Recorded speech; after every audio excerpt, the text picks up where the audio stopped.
കാരണവർ വധക്കേസിൽ ശിക്ഷാ ഇളവ് കിട്ടി ഷെറിൻ പുറത്തിറങ്ങാനിരിക്കെയാണ് അട്ടക്കുളങ്ങര ജയിലിലായിരുന്ന സമയത്ത് ഷെറിൻ അനുഭവിച്ചിരുന്ന സുഖലോലുപത സംബന്ധിച്ച വെളിപ്പെടുത്തൽ. അന്നത്തെ സഹതടവുകാരിയായ സുനിത ഗുരുതരമായ ആരോപണങ്ങളാണ് ഉന്നയിക്കുന്നത്. ഷെറിന്റെ ജയിലിലെ ഉദ്യോഗസ്ഥ സ്വാധീനം എത്രയുണ്ടായിരുന്നുവെന്ന് തെളിയിക്കുന്നതായിരുന്നു തൃശൂർ സ്വദേശിയുടെ വാക്കുകൾ. അപ്പോൾ മറ്റുള്ള തടവുകാരെ പോലെ അവർ ക്യൂരിൽ നിന്നിട്ട് ഭക്ഷണമൊന്നും വാങ്ങിയിരുന്നില്ല. അവർക്ക് 3 നേരവും അവർക്ക് ഉള്ള ഭക്ഷണം അവിടുത്തെ ജയിൽ സ്റ്റാഫുകൾ അവർ പറയുന്ന ഭക്ഷണം അവർക്ക് പുറമെ നിന്ന് വാങ്ങി കൊടുക്കാറാണ് പതിവ്. പിന്നെ അത് മാത്രമല്ല, അവർ സ്വന്തമായിട്ട് അവരുടെ കയ്യിൽ മൊബൈൽ ഫോൺ ഉണ്ടായിരുന്നു.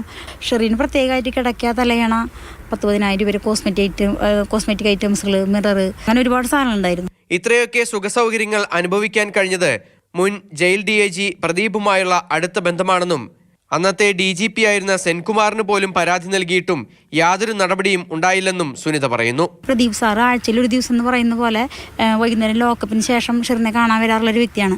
ഷെറിനെ ലോക്കപ്പിന് ശേഷം ഒരു 7 മണിക്ക് ശേഷമൊക്കെ ഷെറിനെ ലോക്കപ്പിൽ നിന്ന് ഇറക്കിയാൽ ഒരു 1.5-2 മണിക്കൂറിന് ശേഷമാണ് ഷെറിനെ തിരിച്ച് ലോക്കപ്പിൽ കയറ്റാറ്.